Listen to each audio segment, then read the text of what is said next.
दिलवा तेरे को मिला था, जिसका ना रूप है ना जिसका ना ढंग है, जिसके शरीर पे पूरी राख लपेटी हुई है, जटाएं ऐसे फैली हुई हैं, दूल्हा ऐसा होता है।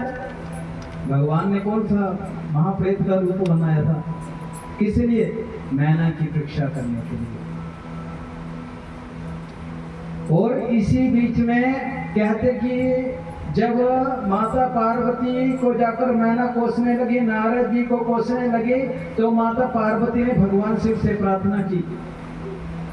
मैंने पहले भी कहा ना कि भगवान को कोई प्रेत रूप नहीं है।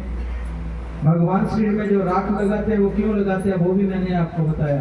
जब विकार खत्म हो जाते हैं तो विकारों से परे जब जीव चला जाता है और ये शरीर राख में परिवर्तित हो जाता है, तो भगवान उस राख को अपने शरीर में कहते श्रृंगार के रूप में उसको धारण करते हैं। इसलिए जब तक विकार थे तब तक भगवान ने आपको स्वीकार नहीं किया, और जब विकार खत्म हो गए तो भगवान ने आपको अपने शरीर में श्रृंगार के रूप में लपेट लिया। लेकिन भगवान का रूप कैसा है?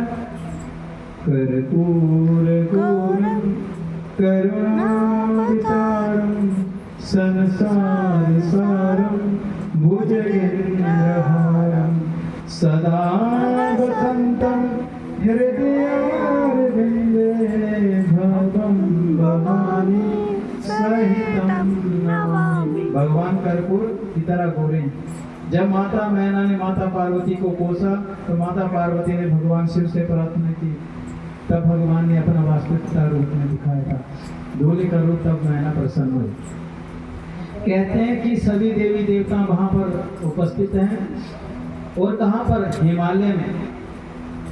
हमारे हिमाचल की भूमि को देवभूमि क्यों कहा गया है?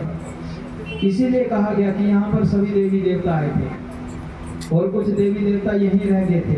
जहां पर सभी देवी देवता आए थे वो नगर, वो शहर सिर्फ एक ही है, हमारा हिमाचल और उत्तरांचल। ये पूरा जो हिमालय का पर्वत बनता है ना, उत्तरांचल और हिमाचल, ये दोनों देवभूमि कहलाई गई है। क्यों? कि इसी भूमि में सभी देवी देवता एकत्रित हुए थे, भगवान शिव के साथ आए थे, बारात बांध कर आए थे, बाराती बन के आए थे। और भगवान कहते हैं कि भगवान के दो गण हैं, शुक्र और शनिचर। उनको भूख लगी भाई।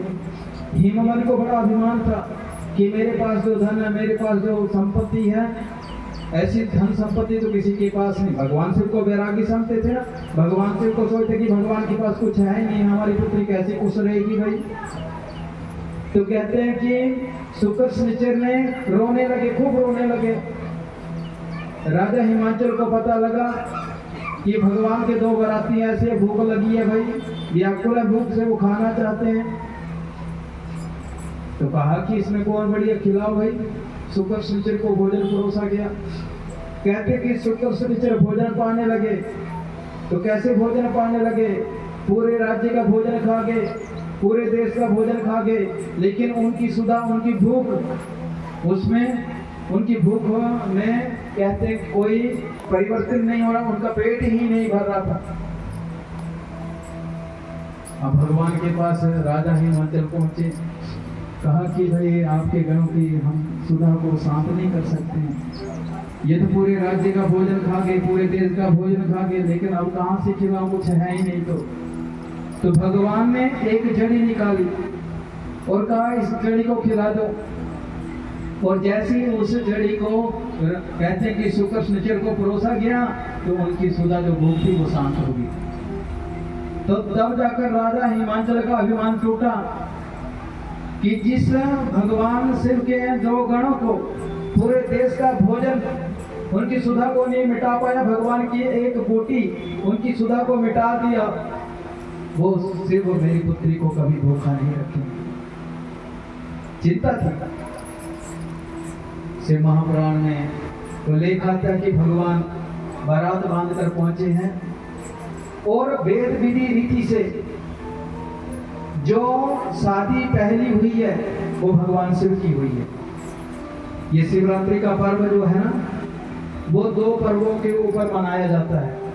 एक बार जब भगवान स्तंभ रूप में, ज्योति रूप में प्रकट हुए थे, और दूसरा पर्व जब भगवान शिव ने माता पार्वती को अपने पति रूप में स्वीकार किया था और वेद विधि के साथ माता पार्वती की शादी हुई थी। शादी 3 प्रकार की बताई गई है, एक देव रीति से, एक वेद रीति से, एक गंधर्व रीति से। जब किसी की चोरी करके ले जाते हैं उससे शादी कर लेते हैं, वो गंधर्व विधि होती है। जब किसी देव देवता को साक्षी बनाकर किसी मंदिर में जाकर किसी को अपनी पत्नी के रूप में, किसी को पति के रूप में स्वीकार करते हैं, उसे देव शादी कहते हैं।